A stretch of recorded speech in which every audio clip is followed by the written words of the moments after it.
गांधी जयंती और शास्त्री जयंती भी है। ये दोनों महापुरुष भारतवर्ष की स्वतंत्रता दिलाने वालों में बड़े बड़े पुरुष थे। महात्मा गांधी की बड़ाई तो क्या करना, अद्वितीय पुरुष। कहावत कहते हैं, न भूतो न भविष्यत, भूत में नहीं हुआ, भविष्य में नहीं होगा। अपने ढंग से होते रहते हैं, एक के समान दूसरा नहीं होता है। लेकिन राजनीति में गांधी जी का महात्मापन अद्वितीय है।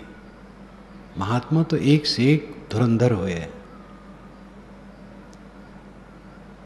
लेकिन राजनीति में इतना महात्मापन बेजोड़ है।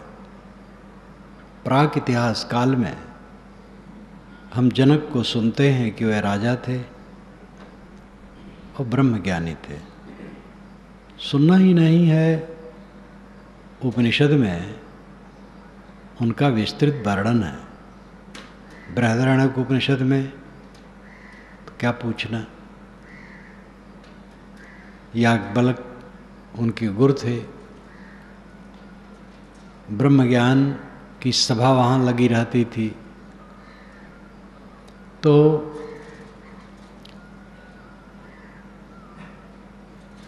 प्राक इतिहास काल में भी ऐसे ऐसे पुरुष हुए हैं, होते रहते हैं, आगे भी होंगे। महात्मा गांधी अपने ढंग के बड़े अद्भुत पुरुष थे। वे जब अफ्रीका में थे, अपने व्यवसाय के लिए गए थे, वकालत के लिए। वकालत भी वे करते थे बिना झूठ बोले। ये आश्चर्य का विषय है। और वहाँ पर जो अंग्रेज़ों का अहंकार था, वहाँ भी अंग्रेज़ों का कब्जा था। और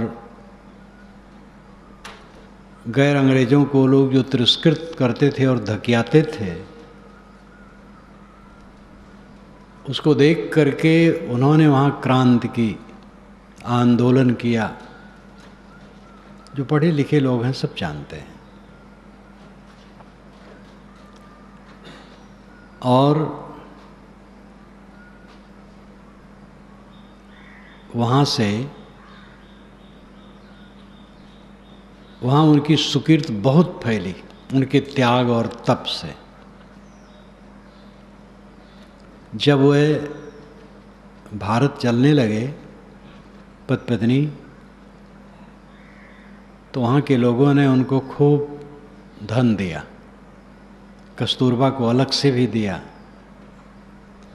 गांधी जी लिखते हैं कि रात पर मुझे चैन नहीं आया, सो नहीं पाया रात भर। क्या ये धन का मैं अधिकारी हूँ? ये धन मुझे ले लेना चाहिए। अंत में निर्णय लिया, यह धन नहीं लेना चाहिए। उन्होंने उसका ट्रस्ट बना दिया और कस्तूरबा को समझाया कि तुम्हारे लिए जो व्यक्तिगत दिए हैं वो भी तुम न लो। सब संपत्ति का ट्रस्ट बना दिया वहाँ की सेवा में और चल दिए। भारत आए, अखबार से भारत वाले भी तो उनको सुन ही रहे थे। एक लहर आ गई। कलकत्ता में उन्होंने एक अंग्रेज पत्रकार से बात करते हुए कहा, अफ्रीका के अंग्रेज़ों की विशेषता बताई और फिर उनकी गलतियां और अहंकार। उस पत्रकार ने कहा कि ऐसा आदमी आज तक हमें नहीं मिला, गांधी जैसा, जो अपने विरोधियों की भी अच्छाई को भी बताता है। गांधी जी ने कहा, अंग्रेज़ों में ये सब अच्छाइयाँ हैं, लेकिन गैर अंग्रेज़ों के लिए जो उनका व्यवहार है बहुत गलत है। उसने छापा और अफ्रीका के आंदोलन से ही गांधी जी चमक गए थे।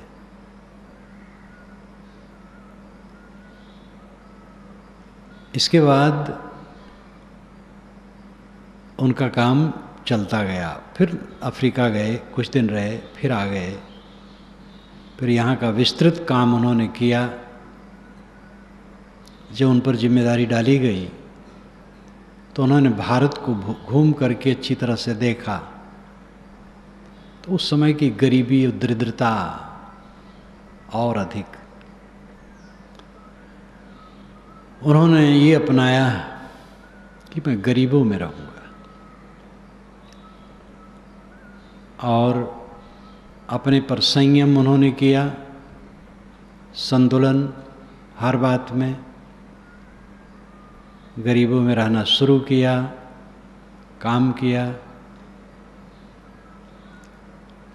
कुछ दिन के बाद तो उन्होंने घुटने के ऊपर ही तक अपनी धोती रखने का व्रत ले लिया। इसलिए अंग्रेज लोग कहते थे गांधी जी को एशियाई धूर्त, एशियाई धूर्त हैं गांधी जी। एशिया का बड़ा भारी धूर्त है, साधु वेश बना करके ठगता है। विरोधी तो कुछ कहा करते हैं, कोई दुनिया में बचा है? भरदर भीजत कोस सत चले जे बूंद बराह, तुलसी त्यो खल बचन सर हते न गए पराह। 100 कोस कोई चले और जोर से बारिश हो और एक छींटी भी अपने शरीर पर ना आने दे, ऐसा सावधान व्यक्ति, वह भी दुष्टों के वागवाण से बच नहीं सकता है। दुष्ट लोग उसको भी, ऐसे सावधान को भी गाली देंगे। तो निंदा से कोई बचा नहीं और उसका कोई मूल्य नहीं। हम काम निंदित न करें, बस इतनी ही जिम्मेदारी हमारी है। हमारी कोई निंदा न करे, ये संभव ही नहीं है। कुछ लोग करेंगे। गांधी जी के जीवन काल में ही गांधी पर ऐसे ऐसे कटु शब्द लिखे गए हैं। लीडरी पर प्लेग, कालूराम शास्त्री कानपुर के ने लिखा, लीडरी पर प्लेग। विद्वान थे वो भी। विद्वान होना क्या है? गांधी जी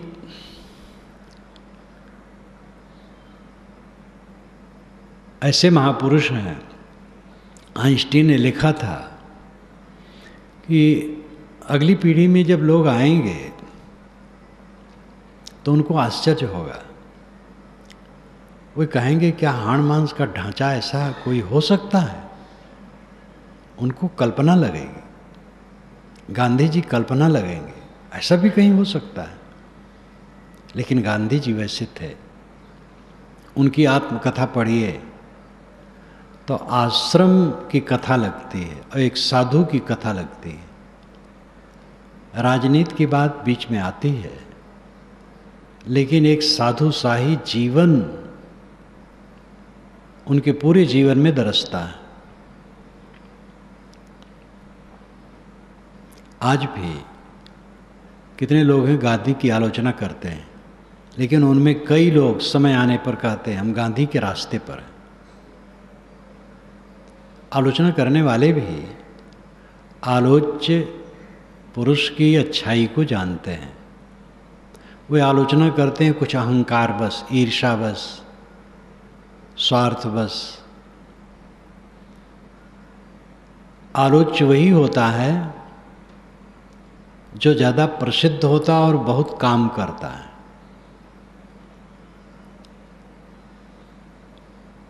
उसमें किसी को कुछ अच्छा लगता है, किसी को कुछ अच्छा लगता है, किसी को कुछ बुरा लगता है। महात्मा पुरुष आलोच्य हुए हैं। तथागत बुद्ध, महावीर स्वामी की कटु आलोचना हुई है। स्वामी शंकराचार्य की कटु आलोचना हुई है। उनको तो मणिमान नामक दैत्य का अवतार ही कह दिया वैष्णव ने। मणिमान नाम के दैत्य के अवतार हैं शंकराचार्य। शंकराचार्य निर्मल वैराग्यवान पुरुष। गोस्वामी जी को काशी में पंडितों ने जो दुत्कारा और धिक्कारा, तो ये दुनिया में आलोचना से कोई बचने की चेष्टा करे, भूला है। काम करना चाहिए, अच्छा काम करे और अपनी आलोचना सुन करके विचार करे, क्षुब्ध न हो। गांधी जैसे व्यापक पुरुष के विषय में आलोचनाएं हो, स्वाभाविक है, मारी डाला गया। लेकिन गांधी अमर हैं, मारने वाला मर गया। ईसा अमर है, ये सब महापुरुष अमर हैं, ये मरते नहीं हैं।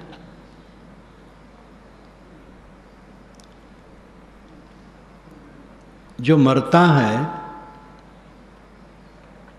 वह मरता है जिसकी हीन ग्रंथि है, हीन कर्म है, हीन व्यवहार है, वो मरता है।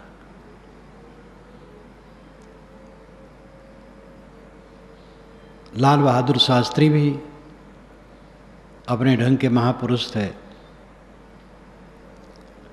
जवाहर का बड़ा अनुराग था उनके लिए,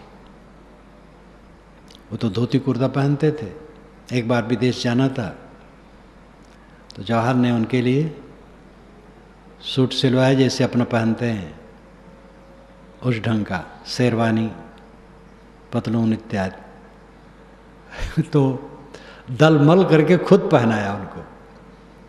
जवाहरलाल तो जोशीले थे, झकझोरा उनको हाथ पकड़ करके, कैसे हो तुम, और पहनाया। वह जानते थे कि लाल बहादुर शास्त्री कितने योग्य हैं, कितने सही हैं। सही होना बहुत बड़ी बात है। कोई समाज, कोई पार्टी, कोई संस्था, कोई कंपनी का अगुवा हो तो उसे ध्यान देना चाहिए कि समाज में ऐसे लोग जो हों, जो गंभीर हों, जो चतुर्दिक दृष्टि रखते हों, जो उद्वेगशील न हों और सब पर ध्यान रखने वाले हों, सबको निभाने की क्षमता रखने वाले हों, स्वयं त्याग भाव वाले हों, विनम्र हों। ऐसे लोगों पर ध्यान देना चाहिए। ऐसे लोग ही आगे चल करके फिर उस कंपनी, पार्टी, संस्था, समाज, परिवार को अच्छी गति देते हैं और सेवा करते हैं।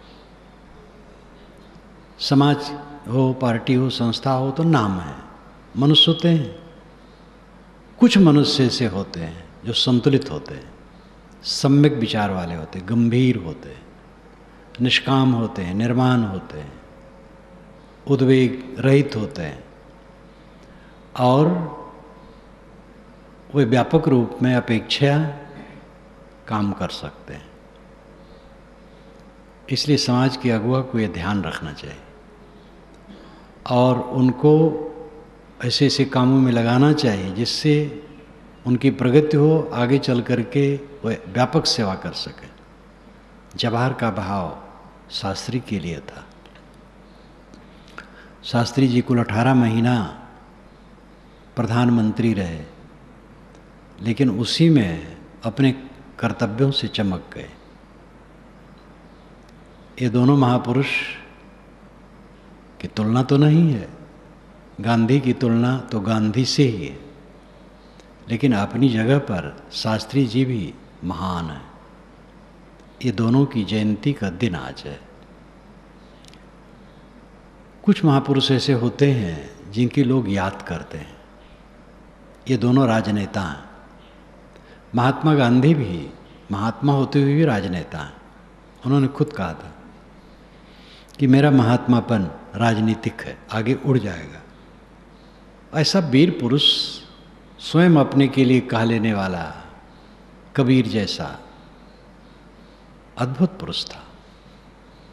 ये जो निंदा करने वाले हैं, धूल उड़ाने वाले हैं, ये सब मृत हैं। गांधी सदैव चमकते रहेंगे। गांधी तो अद्वितीय पुरुष है अपनी जगह पर। लाल बहादुर शास्त्री का अपना क्षेत्र है, उसमें वे भी अद्वितीय हैं। इन सब से हमें प्रेरणा लेनी चाहिए। क्षेत्र अलग अलग होते हैं, अच्छे लोग हर जगह हीरा हैं। उनमें साधुत्व होता है, संतत्व होता है। किसी भी क्षेत्र में हो, अगर उनमें क्षमा है, गम है, संतोष है, धीरज है, सहन है, बहुतों को निभाने की क्षमता है, त्याग है, ये सब संतत्व गुण है, साधुत्व है। इन सब की जरूरत सभी क्षेत्रों में है। भोजन बनाने वाला होता है भंडारी, गुणातीत होता है। सही भंडारी गुणातीत होता है, सब पकवान बनाता है, सबको खिलाता है, तब खाता है। श्री विमल साहब अभी नहीं आए हैं, आएंगे। उनका मैं छोटा भंडारी साथी था, सहायक भंडारी। देखता था सबको खिला देने के बाद अगर भात खत्म हो गया तो खुरचन वो रखते थे, भात निकाल करके खुरचन अलग रख लेते थे, खुरचन स्वयं खा लेते थे। भंडारी गुणातीत होता है, सबको खिलाता है, तब पीछे खाता है। टोटा पड़ गया तो किसी ढंग से निभा लेता है। हर जगह साधुत्व की जरूरत है। और साधुत्व केवल हम जो कपड़ा पहने हैं इन्हीं में है, ये भ्रम है। हम लोगों में कितने खुराफाती हैं, उनमें साधुत्व नहीं, उठपटांग है। और कितने धोती कुर्ते में हैं, सूट में हैं, उनमें भी साधुत्व है। तो साधुत्व की बपौती नहीं है किसी की। जिसमें हो साधुत्व उसी का साधुत्व है। जीव ही साधु है, जीव का स्वभाव ही साधु है। इसलिए साधु तो सब है। कहीं कबीर सुनो भाई साधो, इतना व्यापक कहने वाला कबीर प्राणी मात्र को साधु मानता है। साधुत्व गुण कहीं भी सुख देते हैं, वही प्रशंसा के भाजन है जिनमें साधुत्व गुण है। महात्मा गांधी तो क्या पूछना, लाल बहादुर शास्त्री भी महान हुए। इन दोनों की स्मृतियों में हम लोग आज ये चर्चा कर रहे हैं। आगे हमें अध्यात्म पर ध्यान देने की जरूरत है। आपका संबंध केवल आपसे है। इंद्रियों को विषयों से हटाए रखना और मन को अहंता ममता से हटाए रखना, ये दोनों ही साधना है। जो ध्यान देगा वो ये कर पाएगा, जो ध्यान नहीं देगा नहीं कर पाएगा। समय बीत जाएगा, साधुओं का, भक्तों का समय बीत जाएगा सामान्य सदाचार में। सफाई, स्वच्छता, सदाचार, कुछ सद्गुण, इसी में जीवन बीत जाएगा। वो पूरा काम नहीं होगा। विषयों से इंद्रियों को तो हटा लेंगे। जो साधक सच्चा है, थोड़ी समझ हुई, सन्मार्ग में लगा, और स्थूल विषयों से इंद्रियों को हटा लेता है। लेकिन अहंता ममता से मन को हटा लेना ये बड़ी बात है। ये अखंड साधना की निरंतरता से होने वाला है। साधक को चाहिए वाणी पर संयम रखे, कम से कम बोले, और जो बोले मीठा बोले, सत्य बोले, हितकर बोले। जो सत्य कहने में उचित न हो वो सत्य न कहे, क्योंकि एक बारगी सारा सत्य नहीं कहा जा सकता है। ये मार्क्स ने भी माना है। इसलिए कहे सत्य, और जब तक उसका अवसर न हो सत्य भी न कहे। जब अवसर हो तो विनम्रता से सत्य कहे। वाणी चित्त को झकझोर देती है, इसलिए वाणी पर संयम करना साधकों को अत्यंत आवश्यक है। साधक धन का संग्रह व्यक्तिगत न करे। व्यक्तिगत साधक धन का संग्रह करेगा, उस साधना में टिक नहीं सकता है। वैराग को दुश्मन लोभ महा है। वैराग का दुश्मन लोभ है, महान दुश्मन है। इसलिए अपने व्यक्तिगत जीवन के लिए धन का संग्रह ना करे, थोड़ा मोड़ा तो खर्च वर्च के लिए ठीक है, जेब खर्च।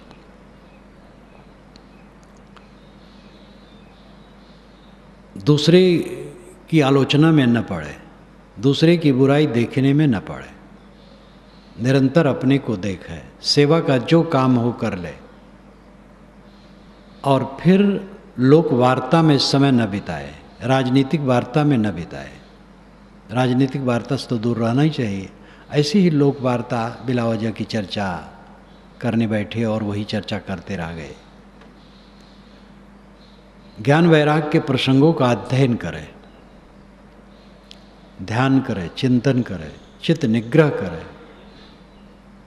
असली अवस्था है संकल्प शून्यता, जिसको निर्विकल्प समाधि कहते हैं। पारक सिद्धांत और वेदांत के अनुसार निर्विकल्प एक है, योग दर्शन में निर्विकल्प की कैटेगरी दूसरी है, उसमें कई श्रेणियां बांटी गई। हमारा निर्विकल्प योग दर्शन का असंप्रज्ञात समाधि है। किसी भी आधार में मन को ठहराना संप्रज्ञात समाधि का अभ्यास है। संप्रज्ञात का मतलब है जाना हुआ, ज्ञात जाना हुआ, संप्रज्ञात जानी हुई समाधि। किसी लक्ष्य में मन ठहराए, ज्योति में, नाद में, बिंदु में, किसी आधार को लेके मन में उसे मन ठहराते, ये संप्रज्ञात समाधि है। इसकी श्रेणियां बहुत विभाजित की हैं। असंप्रज्ञात समाधि है कुछ न जानना, असंप्रज्ञात कुछ नहीं जानता, संकल्प शून्य।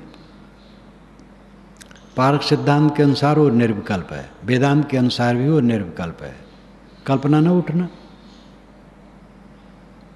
संकल्प शून्य अवस्था में अपनी स्थिति का अनुभव होता है। इसलिए साधक को इस पर ध्यान देना चाहिए। संकल्प शून्य अवस्था में वो 5 मिनट रह ले तो देखेगा उसका आनंद कितना होता है, अब बारंबार मन खींचेगा उसके लिए। ऐसी समाधि में जाओ। ऐसा सब अपने ऊपर है।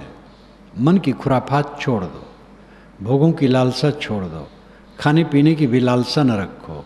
जो सहज मिले जठराग में हवन कर दो बस। लाग डांट किसी से न रखो, किसी से बैर और मोह न रखो, समता से जियो और जीवन को क्षणभंगुर समझो, सब कुछ नासवान समझो। अपनी शरीर को लाश के रूप में सदैव देखो, सब कुछ की विनश्वरता निरंतर देखो। तब यह दशा आएगी, हो पाएगा। मन बड़ा कटीला है, कटावा बास होता है नीचे से ऊपर, तो उसमें शाखाएं होती हैं जिसको कैन कहते हैं अवधि भाषा में। कैन शाखाएं, एक की शाखा दूसरे में लिपटी रहती है, इसलिए जड़ काट करके नहीं निकाल सकते हो। केवल जड़ काट लो निकाल लो, संभव नहीं। जब कैन काटी जाती है नीचे से ऊपर तक, काफ़ी दूर तक, तब नीचे काट करके जड़ निकाल लिया जाता है। ये मन ऐसा है, तमाम बातों में उलझा है, राग में, द्वेष में, अहंकार में, विकार में, मद में, कुटिलता में, भोगों की लालसा में, सम्मान की इच्छा में, पद प्रतिष्ठा की इच्छा में, वैभव की इच्छा में। ये धंसा हुआ है। सारे विकारों को काट करके निकालो, एक चेष्टा होगी सब हो जाएगा। एक साधे सब साधिया। कल्याण की जिसे तीव्र इच्छा है सब काम हो जाएगा। कल्याण की तीव्र इच्छा कम जिज्ञासुओं में होती है, मुमुक्षुओं में कम होती है। कई बार मैं कहता हूँ कि भक्त और गृहस्थ जो जुड़ते हैं, थोड़ा जुड़ करके उत्साहहीन हो जाते हैं, फिर वो साधना में प्रगति नहीं कर पाते हैं। जो घर छोड़ के आते हैं वो तो कमर कस लिए हैं, लेकिन वे भी यहाँ आकर के थोड़े दिन में ठंडे हो जाते हैं, सामान्य सद्गुण में ही संतुष्ट हो जाते हैं। बस सफाई, स्वच्छता, पूजा पाठ, कथा वार्ता, सत्संग, थोड़ा जो नियम है कर रही है, बहुत बढ़िया है। तो इस प्रकार उत्साहहीन होने से कोई लक्ष्य नहीं पाएगा। लगन उसे कहते हैं इच्छा उसे कहते हैं कि इच्छित वस्तु जब तक न मिले चैन से न रहे।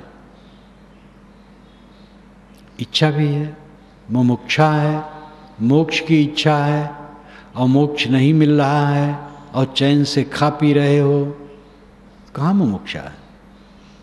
मोक्ष की इच्छा का अर्थ है जब तक मोक्ष न मिले चैन से न रहे, किसी बंधन को रहने नहीं देगा। अपने मन में जो खुराफात आएगी तुरंत निकाल फेंकेगा, कुप्रवृत्ति रहेगी ही नहीं उसमें। इस प्रकार जो अपने मन के अंदर की सारी गंदगी को निकाल देगा, वो उसके हृदय में इसकी भूमिका बनेगी। सबके हृदय में नहीं बनेगी, सबके हृदय में बनेगी, जो कर ले उसी बनेगी। सब में ये बल है। आदमी तो धूल माटी में ही खुश रहता है, बाहर की चहल पहल में, कूड़े कचड़े में, गंदगी, ये संसार सकल है मैला।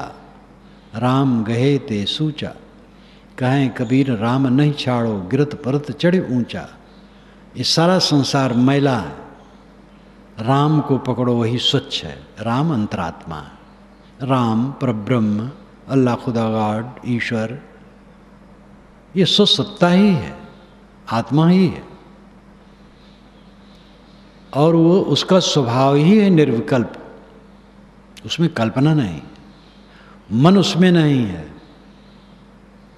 जागृत अवस्था में मन से रहित होकर के रहने का सीखो।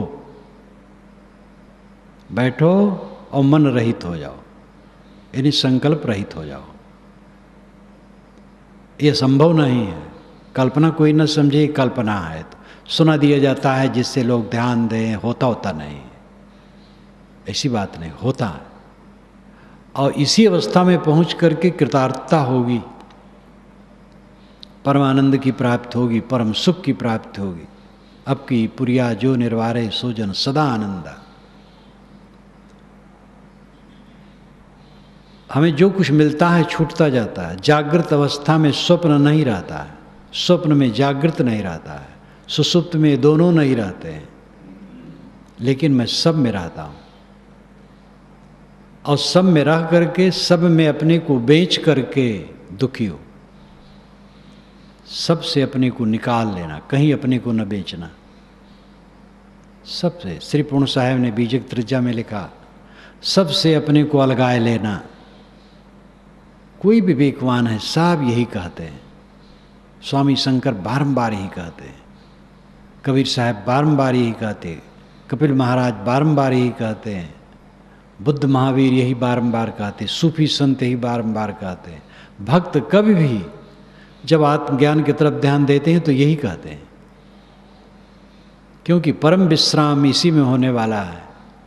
आप जिसको उन्नत मान रहे हैं वो उन्नत नहीं है, अपनी उन्नत समझो। आपकी उन्नत किस में है? अमन स्थित। अमन चैन है? लोग पूछते हैं अमन चैन है? अमन हो तो चैन है, अमन है नहीं, समन है तो कहाँ चैन है? समन मन के साथ एक शमन होता है, शांत, वो तो ठीक है। अमन होना, मन रहित होना। जब तक शरीर है मन साथ में है, लेकिन मन मर्दित हो जाए, रगड़ जाए, मन साफ हो जाए, सरल हो जाए, शांत आत्मा हो जाए, आत्मस्थ हो जाए। सभी साधक को ये शौक करना चाहिए कि हम निर्विकल्प अवस्था में जाएं, संकल्प शून्य अवस्था में जाएं। इससे बड़ा बल मिलेगा, आध्यात्मिक शक्ति बढ़ेगी, महान शांति मिलेगी, जीवन पूरा निर्मल होगा, आप सुखी होंगे, आपके इर्द गिर्द वाले सुखी होंगे। सारी खुराफात मन का रोग है। आध्यात्मिक उन्नति का अर्थ ही है कि बाहरी विषयों से इंद्रियों को वर्जित रखना, और भीतर जो अहंकार विकार है उससे मन को वर्जित रखना। गृहस्थ विरक्त स्त्री पुरुष कोई भी कल्याण चाहे, परम शांति चाहे, इस पर ध्यान दे। बाहर इंद्रियों को विषयों से हटा के रखे, भीतर अहंकार विकार से अपने मन को हटाकर रखे।